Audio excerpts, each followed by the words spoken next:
سوال پھر یہ کھڑا ہوتا ہے کہ کہنے والے نے کہہ دیا کہ یہ 2 رکعت، یہ 3 رکعت، یہ 4 پیچھے ایسے امام کے، تو جو پیچھے کھڑا ہے وہی کہے گا، جو دوسری منزل پہ کھڑا وہ کیا کہے گا؟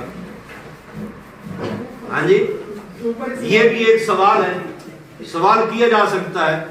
اب اوپر والا علیحدہ، چلو وہ بھی مان لیتے ہیں، تو پھر یہ ہے کہ یہ تو مقتدی کہہ رہے ہیں نا کہ پیچھے ایسے امام کے، تو امام کیا کہے گا؟ نماز اس کی بھی تو ہے نا، وہ یہ کہے گا 50 آدمیوں کے آگے یا 2 صفوں کے آگے، سلام کے بعد وہ 4 ہو سکتی ہے، وہ 100 آدمی ہو سکتا ہے۔ جب پچھلا یہ کہہ رہا ہے اتنی رکعت اور اس کے پیچھے، تو اگلا کیا کہے گا؟ اتنی رکعتیں اور ان کے آگے۔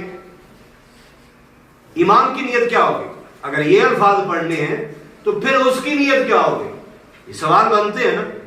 اگر یہ الفاظ ہیں جس پہ ہم اکثر لوگ پڑھتے ہیں، میں نے پہلے، اگر سمجھنے والے کے لیے تو پہلی دلیل ہی کافی ہے، کیونکہ جو جس زبان میں پڑھ رہا ہے وہ اسی زبان کے بنائے ہوئے ہیں، محمد عربی صلی اللہ علیہ وسلم کے الفاظ نہیں، تو پھر بھی چلو مانتے جائیں تو یہ اعتراض ہے۔ آگے اور بھی سوال کھڑا ہوتا ہے، صحیح مسلم کی روایت ہے، نبی علیہ الصلوۃ والسلام ارشاد فرماتے ہیں کہ جو شخص مسجد کے لیے نکلا، کس کے لیے؟ مسجد کے لیے نکلا گھر سے، لا ينهضه للصلاۃ، صرف اور صرف نماز کے لیے نکلا، کس کے لیے؟ نماز کے لیے، گھر سے نماز کے لیے نکلتا ہے، آیا نماز میں شامل ہوا، وضو وغیرہ کیا، نماز پڑھی جماعت کے ساتھ، کس کے ساتھ؟ جماعت کے ساتھ۔ جب گھر سے نکلا نماز کے لیے، ایک قدم رکھے گا 10 نیکی، ایک نیکی اسے ملے گی، ایک قدم رکھے گا اسے ایک نیکی، 10 غلطی سے نکل گیا، ایک نیکی ملے گی، دوسرا قدم رکھے گا تو اس کا ایک گناہ مٹے گا، ایک کس کا؟ جو گھر سے صرف نکلا ہی نماز کے لیے، لا ينهض الا الصلاۃ، صرف نماز کے لیے۔ اب جو آدمی گھر سے نکلا ابھی تک اس نے نیت ہی نہیں کی، کیونکہ وہ تو آ کے صف میں کھڑے ہو کے کر رہا ہے نا، وہ تو آ کے صف میں شامل ہونے کے بعد کہہ رہا ہے اتنی رکعت فلانی نماز اور یہ اس کے پیچھے اللہ اکبر۔ تو یہ جو ثواب ہر قدم پہ نیکی مل رہی ہے، دوسرے پہ گناہ مٹ رہا ہے، گناہ کم ہو رہے ہیں، نیکیاں بڑھ رہی ہیں، یہ کس کے لیے؟ جو نماز کے لیے گھر سے نکلا۔ اب اس کی نماز کی نیت تو ہو رہی ہے صف میں شامل ہونے کے بعد، تو وہ جو پچھلا کھاتا ہے وہ کس کھاتے میں جائے گا؟ ثواب والا۔ لیکن جس بندے کو فجر میں الصلاۃ خیر من النوم سنتے ہی کمبل پھینک دیے، ٹھنڈے پانی میں وضو کرتے ہوئے چل پڑا، کیا خیال ہے ابھی اس کا نیت نہیں ہوئی؟ کیا نیت ہو چکی ہے؟ یاد رکھیے، یہ میں نے کافی سارے اعتراض اور سوال سامنے رکھے ہیں نا، اب ہر آدمی خود سوچ سکتا ہے اپنے دل سے کہ یہ نبی علیہ الصلوۃ والسلام کے الفاظ نے نہ یہ نماز کا حصہ ہے، یہ بدعت ہے، یہ ناجائز ہے۔ اگر ہم اسے صحیح مان لیتے ہیں تو پھر نماز سے پہلے ایک ایسی چیز ضروری ہے جس کے بغیر نماز ہوتی نہیں ہے۔ اگر نماز عبادت ہے تو وہ اس سے پہلے عبادت ہے، وہ ہے طہارت، وضو ہے، وضو نہ ہو تو نماز ہوگی نہیں ہوگی۔ وضو طہارت ہے، طہارت عبادت ہے، جس طرح نماز عبادت ہے۔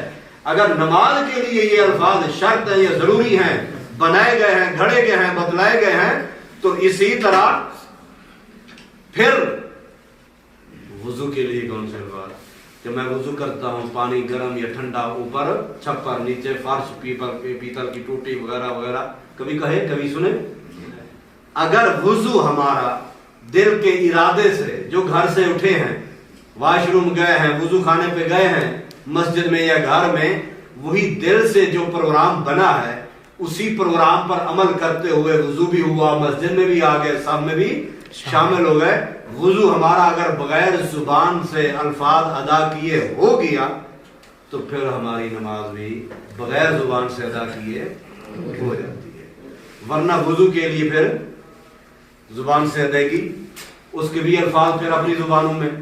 اچھا، ایک اور سوال ہے سب ساتھیوں سے، جب کمبل میں پہنچ جائے نا سونے سے پہلے خود اپنے آپ سے پوچھنا اور اپنے آپ کو ہی جواب دینا۔ دو عمرہ اور اپنا حج کے حوالے سے میں کہہ چکا ہوں، وہ اقرار ہے، اس کی نیت ارادہ پہلے سے ہو چکا ہے۔ ایسا کوئی کام، کوئی عبادت، کوئی دین کا کام، کوئی بھی دین کا کام، ثواب کا کام جو مضمون ہے، کبھی زندگی میں اس سے پہلے اس طرح کے الفاظ آپ لوگوں نے ادا کیے. نماز رکن ہے، حج رکن ہے، زکوٰۃ رکن ہے، اور توحید وغیرہ وغیرہ، یہ ساری چیزیں ہیں، اور صدقات و خیرات وغیرہ سب ثواب کے کام. کبھی ان کے لیے اس طرح بناوٹی اپنی زبانوں کے الفاظ ادا کیے، تو پھر نماز کے لیے کیوں؟ سمجھ آ گئی بات؟ لہذا باتیں کافی ہو گئی ہیں نیت کے اوپر. جو یہ نیت جو ہے انما الاعمال بالنیات، اعمال کا دار و مدار نیت پر ہے. تو نیت کس کا کام ہے؟ یہ فعل دل کا ہے. دل کا ارادہ، دل کا قصد جو ہے وہی نیت ہوتی ہے. آپ جب روٹی کھاتے ہیں تب بھی تو آپ ارادہ کرتے ہیں نا، کون آج میں پراٹھا کھاؤں، سادہ کھاؤں، کیسے چاول کھاؤں، کیا کھاؤں؟ زبان سے کہتے ہو نہیں، دل میں پروگرام ہے. کوئی بھی پانی پی رہے ہو، کوئی بھی کام کر رہے ہو بغیر نیت کے نہیں، لیکن کہاں ہو رہی ہے نیت؟ وہ دل میں ہو رہی ہے، وہ پروگرام دل میں بن رہا ہے. تو اس لیے نماز سے پہلے یہ الفاظ میرے اور آپ کے محبوب، رب کے محبوب اور سب کے محبوب، اس کے بتلائے ہوئے الفاظ نہیں ہیں. جو اپنی زبانوں میں پڑھے گا وہ بدعت ہے، وہ نماز کا حصہ نہیں ہے. وہ اس کا حساب پھر اللہ کو خود ہی دے گا کہ یہ اضافہ کیوں کیا گیا. اتنی بات اس پہ میرے خیال کافی ہو چکی ہے. اب آتے ہی پر کرنا کیا ہے؟ آتے ہی آرام سے آئیے مسجد کی طرف، کیونکہ صحیح مسلم کے الفاظ ہیں.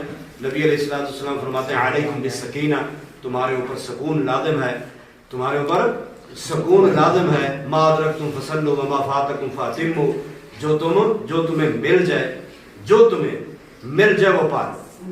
ما ادرکتم فصلوا، جو تمہیں مل جائے، وہ تمہیں سجدہ مل جائے، تمہیں آدھی رکعت مل جائے، وہ تم پال لو. بھاگ کے نہ ہو، دوڑ کے نہ ہو. بعض ساتھی بھاگ کے جلدی جلدی رکعت پانے کے چکر میں وہ جلدی جلدی شامل ہو رہے ہوتے ہیں.